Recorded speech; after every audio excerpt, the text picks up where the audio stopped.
Սոցիալստատեսության եթերում լուրեր լրատվականն է, բարև ձեզ։ Երեկապանի մշակույթի կենտրոնի հրապարակում ընտրողներին իր նախընտրական ծրագիրը ներկայացրեց Բարգավաճ Հայաստան կուսակցությունը։ Ընտրեք նրան, ում հավատում եք, ում ձեր սիրտը թելադրում է։ Հավաքվածներին կոչ արեց կուսակցության նախագահ Գագիկ Ծառուկյանը։ Գագիկ Ծառուկյանը շրջել է Հայաստանով մեկ, զգացել մարդկանց ջերմությունը, միաժամանակ համոզվել, որ իրոք ծանր է վիճակը։ Արտագաղթը, գործազրկությունն ու աղքատությունը սպառնում են երկրին, այնպես որ փոփոխությունները հրատապ են։ Ոսկու սարեր չեմ խոստանում, բայց ինչ որ ասում եմ, դրանից ավելին իրականություն է դառնալու, ընտրողներին հավաստիացրեց Գագիկ Ծառուկյանը, տեղեկացնելով, որ Բարգավաճ Հայաստան կուսակցության ծրագրում ընդգրկված են բոլոր ոլորտները եւ ամեն մարդ կարող է գտնել իրեն հետաքրքրող տողը։ Արկայի փոփոխություն, օքսի թեթևացում, արտոնություն ժողովրդին, ֆինանսական տնտեսական ճգնաժամը արդեն 4-րդ տարին է։ Ոչ թե հարկերը պետք է բարձրանան, հարկերը պետք է թեթևանան, մարդկանց պետք է պայման ու հնարավորություն տրվի, մարդիկ պետք է իրենց դնեն դիմացինի տեղը, որ այս կարգավիճակով հնարավոր է մարդը ապրի, ընտանիք պահի։ Իսկ ընտանիք պահելու համար ոչ թե պետք է մեծ քանակությամբ գործարաններ կառուցել, այլ պայմաններ ստեղծել մարդկանց համար, ընդ որում պետք է պահպանվի արդարությունը։ Ավանները, օրինակ, նախ պետք է ստանա կարիքավորը եւ ոչ թե հարցը կարգավորվի ծանոթ բարեկամների միջոցով։ Փոփոխություններն էլ պետք է անի նա, ով կարող է, ով ժողովրդի մասին մտածում է։ Այսօր պարոն Ծառուկյանը քաղաքականության մեջ պայքարի մեջ է մտել, ոչ թե անձնական շահի, պաշտոնի, ողջ կուտակելու, այլ ապագան մեր բոլորի, մեր երկրի, մեր ժողովրդի, մեր երեխաների ապագա փայլուն լինելու համար, որտեղ մի ծաղիկով գարուն չի տա, եթե 2%-ը հարուստ են, 80-98 աղքատ, երկիրը չի կարող զորանալ, երկիրը դադարվի։ Բոլորն ուզում են բարեկեցիկ կյանքով ապրել, դրա համար հարկավոր է ճիշտ ընտրություն կատարել, այնպես որ ժողովուրդը չպետք է վախենա։ Եթե մարդիկ այսօր ձեզ պարտադրում են, դա կլինի քաղաքապետ, դա կլինի մարզպետ, դա կլինի չինովնիկ, իրենց պաշտոնի համար են ձեզ, պաշտոնին մնալու համար են ձեզ պարտադրում։ Իսկ դուք դա պետք է գիտակցեք, ձեր ապագայի համար, դուք մտածեք ձեր երեխաների, ոչ թե ձեր երեխայի, ձեր ապագայի հաշվին դա անեք։ Ոչ մեկն էլ ձեզ ոչ մի բան չի կարող անել։ Դա ձեր ապագայի, դա ձեր քաղաքական իրավունքն է, քաղաքացիական։ Ընտրեք նրան, ում հավատում եք, ում հետ հույս եք կապում, ում ձեր սիրտը թելադրում է, ընտրողներին կոչ արեց Գագիկ Ծառուկյանը։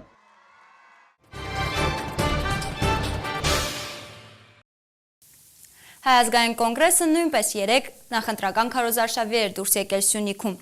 ՀԱԿ-ը պատրաստ է ազատ արդար ճանապարհով իշխանության հասնել եւ նույն ճանապարհով էլ հեռանալ իշխանությունից, եթե ժողովուրդը կամենա, հայտարարեցին կոնգրեսի ներկայացուցիչները Սիսիանում։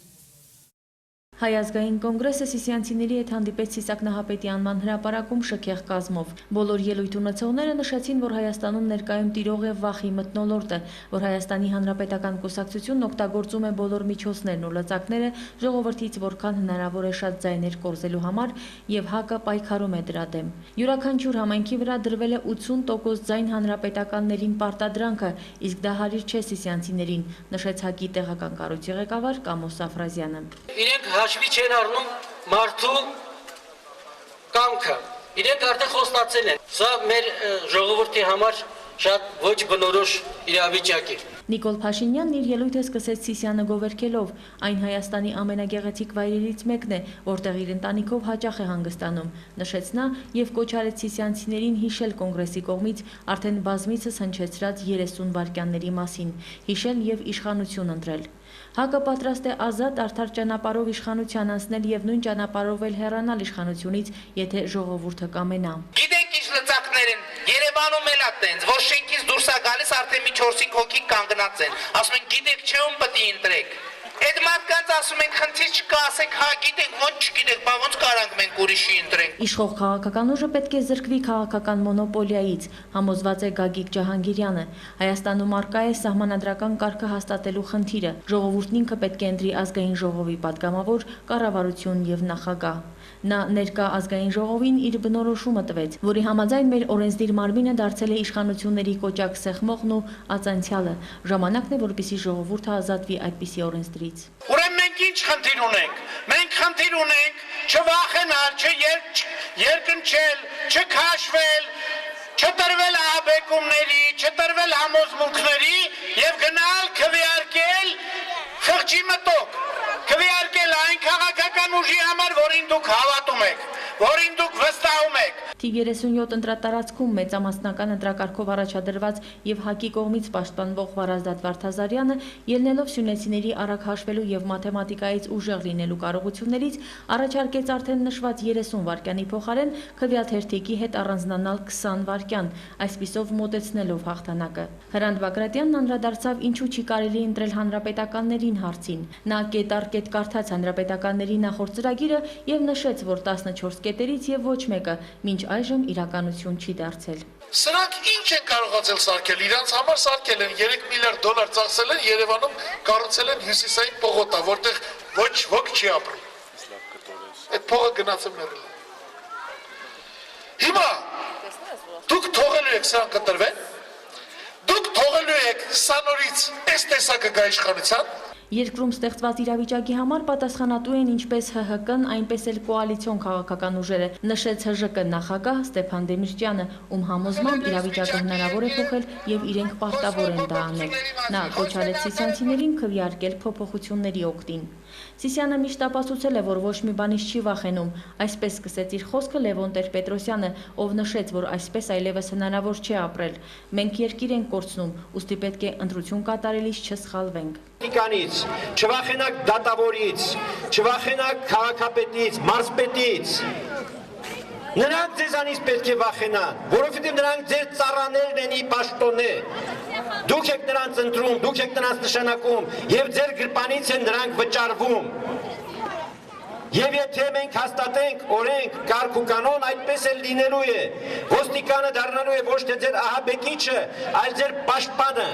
ՀԱԿ հանրահավաքը Սիսիանում ավարտվեց Հայաստանի Հանրապետության օրհներգով։ Կոնգրեսականների հաջորդ կանգառը Սյունիքի մարզում Գորիս քաղաքն էր։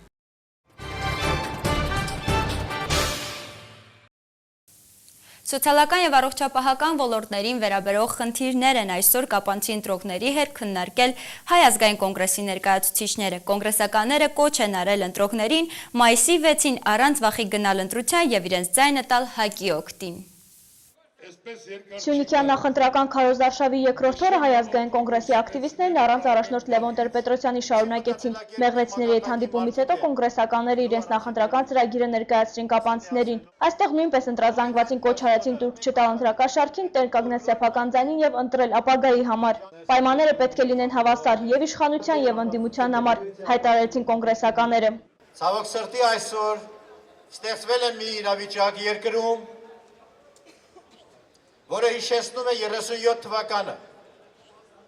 Մարդուն իր մտածելու համար, ազատ մտածելու համար հասնում է պատիժ, աշխատանքից ազատում, հալածանքներ, երկրից աքսորել։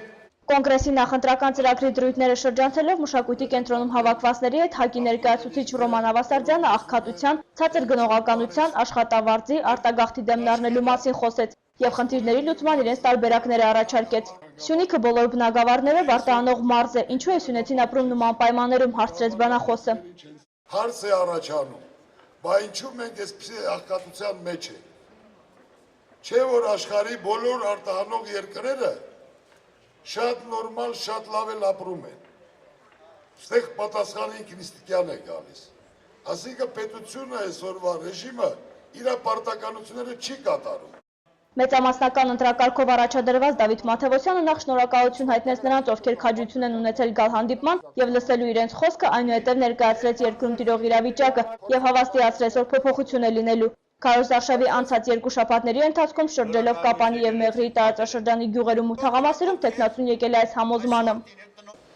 Ես հասկացել եմ մի բան, որ գյուղերում հողն ու գյուղացին երես են թեքել միմյանցից, իսկ քաղաքը կիսով չափ դատարկ է։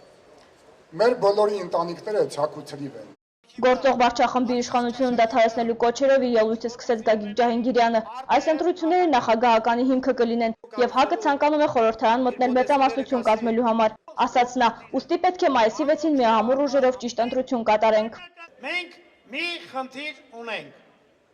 Տիրող կուսակցությանը, հանրապետական կուսակցությանը զրկել քաղաքական մենաշնորհից, որ նա ունի ազգային ժողովում։ Այսինքն հանրապետական կուսակցությունը չպետք է ունենա 66 падգամավոր։ Հավատացեք ինձ, եթե այդ մեծամասնությունից զրկվում է հանրապետական կուսակցությունը, ապա հաջորդ ընտրություններին 13 թվականի թե ավելի վաղ նախագահական ընտրություններին իշխանության խնդիրը լուծելը դառնում է շատ ավելի տեսական։ Սոցիալական, առողջապահական ոլորտներին առնչվող խնդիրների մասին խոսելով Հայաստանի ներկայիս սոցիալ-տնտեսական վիճակը վերլուծեց նախկին վարչապետ Հրանտ Բագրատյանը։ ՀԱԿ-ի տնտեսական ծրագրի դրույթներն իրատեսական են, բյուջետային աշխատավարձերի, թոշակների, նպաստների բարձրացում հնարավոր է ըստ Բագրատյանի։ Սրանք զուտ խոսքեր չեն, հաշվարկել են։ Որևէ խնդիր չունենք վճարելու 80-90 հազար դրամ նվազագույն աշխատավարձ, այսօր 32 հազար դրամ է, որևէ խնդիր չունենք եռապատկելու աշխատավարձը, այսինքն մինչև 3 անգամ եկամուտների բարձրացումը խնդիր չէ, այդպիսի հնարավորություն կա, քանի որ այսօր 400 ընտանիք համապատասխան պաշտոնական տվյալների համաձայն տնօրինում են համախառն ներքին արդյունքի 71%-ը, շատ է ժողովուրդ, 400 ընտանիքի 71% չեն տանի, մնացած 2 միլիոնին 29%։ Անարդար է, ես կոմունիզմի կոչ չեմ անում ժողովուրդ, ես սոցիալիստական հեղափոխության կոչ չեմ անում, լենինյան մոտեցումներ չեմ պարտադրում։ Իշխանության համար պայքարի կոչով հանդես եկող կոնգրեսականները կապանցիներին հորդորեցին մայիսի 6-ին ընտրության գնալ առանց վախի և քվեարկել համամասնական և մեծամասնական ընտրակարգով ՀԱԿ-ի ներկայացուցիչների օգտին։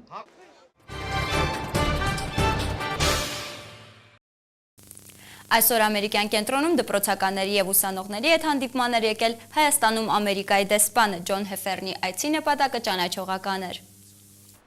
Հայաստանում Ամերիկայի դեսպան Ջոն Հեֆերնը Կապանում հանդիպման էր եկել փոքրինչ ուշացումով, նշեց, որ հանդիպել էր քաղաքական գործիչների ու Կապանում այս պահին գտնվող Հայ ազգային կոնգրեսի ներկայացուցիչների հետ, հենց դա էլ դարձել է ուշացման պատճառ։ Դեսպանը 18 բոլորած ներկաներին հորդորեց մայիսի 6-ին գնալ ընտրության և մեկ անգամ քվեարկել նախընտրածի համար։ Սա դեսպանի այցի միակ նպատակը չէր, հանդիպման հենց սկզբում նա նշեց, որ չի խոսի հայ-ամերիկյան հանդիպումների, Թուրքիայի հետ հարաբերությունների և ապրիլի 24-ի մասին։ Երեք բան կա, որ ուզում ենք այստեղ անել, խոսել մեր գործընկերների, հասարակական կազմակերպությունների հետ, քաղաքական գործիչների հետ ենք հանդիպել։ Մենք փորձում ենք գտնել այնպիսի մարդկանց, ովքեր կիսում են մեր արժեքները, մարդիկ, ովքեր պաշտպանում են բարեփոխումների ծրագիրը Հայաստանում։ Առաջինը հենց գործընկերության ձևավորումն եմ առանձնացնում։ Այցելում ենք այն վայրերը, որտեղ Ամերիկայի Միացյալ Նահանգների կառավարության կողմից փոքրիկ աջակցություն է ցուցաբերվել այստեղ իրականացվող նախաձեռնություններին։ Դեսպանը Սյունիքի մարզում առաջին անգամ է հանդիպումներ է ունեցել նաև մարզի այլ տարածաշրջաններում։ Ծղոկում պանրի գործարան է այցելել, որը հիմնվել է ԱՄՆ-ի կառավարության տրամադրած վարկով, կրթօջակներից մեկում է եղել, որտեղ խաղաղության կորպուսի կամավոր է աշխատում։ Դեսպանին հիացրել էին դպրոցականների պատասխանները։ Կապանյան հանդիպման ներկա աշակերտների կարծիքները նույնպես հետաքրքիր էին Ջոն Հեֆերնին։ Ցեղասպանության թեման շրջանցել դեսպանին չհաջողվեց։ Ներկաներից մեկի հարցին, թե կգա այն օրը, երբ Միացյալ Նահանգների նախագահը կհնչեցնի ցեղասպանություն բառը հարցին, դեսպանը պատասխանեց. Այս խնդրին ԱՄՆ-ում տիրապետում են կաբանավեճ տերմինի օգտագործման վերաբերյալ, փաստերն անմիջելի են, 1.5 միլիոն հայեր ենթարկվել են կոտորածի, իրենց մահկանացուն են կնքել աքսորի ճանապարհին Օսմանյան կայսրության վերջին տարիների ընթացքում։ Նախագահ Օբամայի հայտարարությունների մեջ այս իրադարձությունները նկարագրվում են որպես 20-րդ դարի վատթարագույն ոճրագործություններից մեկը, որպես մեծ եղեռ։ Մեր քաղաքականությունը բխում է նրանից, թե ինչը կհանգեցնի հաշտեցման։ Ամերիկայի Միացյալ Նահանգներում ընտրությունների արդյունքում կատարված փոփոխությունները ըստ դեսպանի չեն փոխի այս քաղաքական դիրքորոշումը։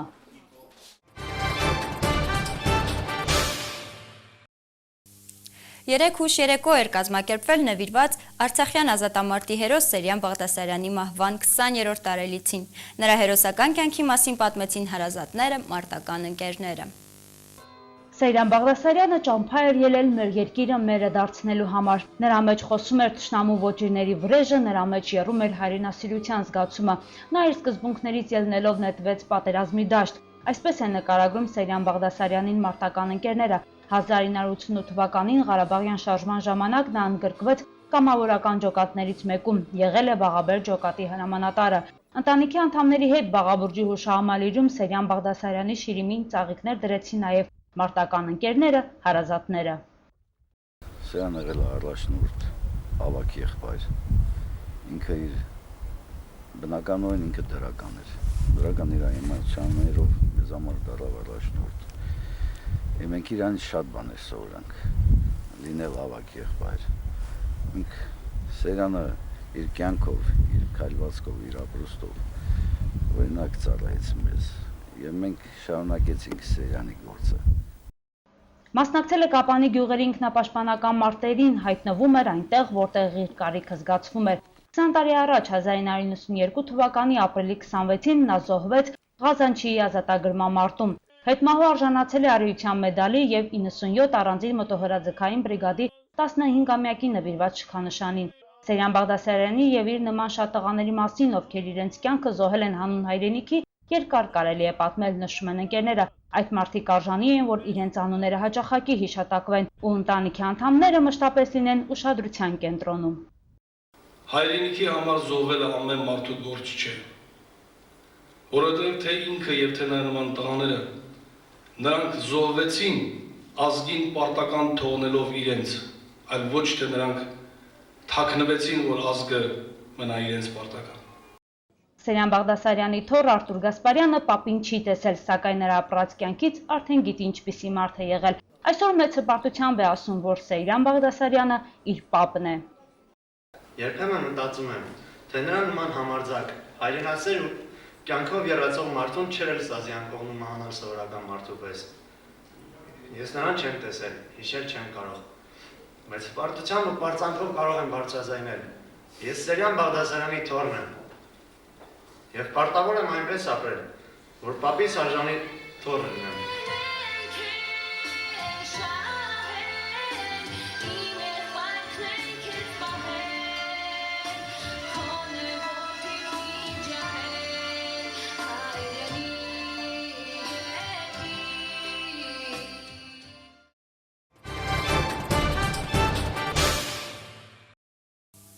Կապանի համար 6 հիմնական դպրոցում արդեն 3-րդ տարին է ինքնակառավարման օր է անցկացվում եւ դպրոցի ամբողջ կառավարումն ու վերահսկումը հանձնվում է աշակերտներին։ Կապանի համար 6 հիմնական դպրոցում այս առավոտ բոլոր օրերի պես ուսուցչանոցում խորհրդակցություն է եղել։ Միայն մեկ տարբերությամբ դպրոցի համակազմը աշակերտներից էր բաղկացած։ Աշակերտական խորհրդի նախաձեռնությամբ անցկացված վիճակահանությամբ իրենց պաշտոններն էին զբաղեցրել եւ արդեն իսկ գործի անցել տարբեր դասարանների աշակերտներ։ Լավը գովելին այն է, որ շատ պատասխանատու պաշտոններում վիճակահանությամբ հատկապես ընտրվել են դպրոցի պատասխանատու եւ պարտաճանաչ օրինակելի աշակերտները։ Դպրոցի ուսուցիչները դասին մասնակցում էին աշակերտի կարգավիճակով եւ անգամ նորընտիր ուսուցիչները կարող էին դաս հարցնել նրանցից։ Տնօրեն Մարինե Դավթյանի խոսքով երեխաները անցած տարիների համեմատ այս տարի ավելի մեծ ոգևորությամբ են աշխատում եւ նույնիսկ այնպիսի մոտեցումներ են ցուցաբերել, որոնք իրենց մեծերին օրինակ են հանդիսացել։ Փոխտնօրենի կողմից մեկ դեպք արձանագրվեց 5-րդ դասանի աշակերտուհի Եվան, առողջապես ֆիզիկապես շատ վատ էր զգում, վատառողջ էր, մոտեցավ փոխտնօրենին, թույլտվություն վերցրեց գնալու տուն, փոխտնօրենը հեռախոսահամարը վերցրեց, հանձնարարեց մեծերից մեկին ուղեկցել երեխային, որպեսզի երեխան վերահսկողության տակ լինի։ Դպրոցի միջանցքներում շրջում էր բուժքույր Արևիկը, դասարանն էր մտնում ստուգում, երեխաների հիգիենան, բացկացող աշակերտներին խորհուրդներ է տալիս, հարկ եղած դեպքում նաև դասից ազատում։ Գործավարուհի Արևիկն էլ ոգևորությամբ ուղեկցում էր մեզ դասարանից դասարան, չմոռանալով նաև լրացնել իր մտից մատյանը։ Իսկ օրվա գլխավոր հերոս Պողոսյանը, որը տնօրենի պաշտոն էր ստանձնել, վստահեցրեց, որ դպրոցում ոչինչ չէր փոխի, թե իսկապես տնօրեն լիներ։ Տնօրենը դպրոցի գլխավորն է եւ պիտի հսկի դպրոցը։ Ամբողջովին պիտի դպրոցը հսկի եւ դա շատ դժվար աշխատանք է։ Եթե պետք է ստուգի, որպեսզի աշակերտները իրենց անկարգություններ չանեն, ուսուցիչները աշակերտներին չնեղացնեն։ Գրադարանում նույնպես աշխուժություններ տիրում, երեխաները ընթերցում էին գրադարանավարուհուց ստացած գրքերը, հետո պատմում նրան բովանդակությունը, անգամ արտասանում էին իրենց սեփական ստեղծագործությունները։ Պատասխանատու գործ է, գրքերի հանդեպ պետք է լավ վերաբերվես, որպեսզի չփչանա, չպատառոտվի։ Նորընտիր տնօրենի աչքից չէր վրիպել ոչ մի օղակ եւ դպրոցի ամբողջ անձնակազմը աշխատանքի էր լծված։ Դասերի ավարտից հետո ուսուցիչները դարձյալ հավաքվեցին ուսուցչանոցում ամփոփելու աշխատանքային օրը։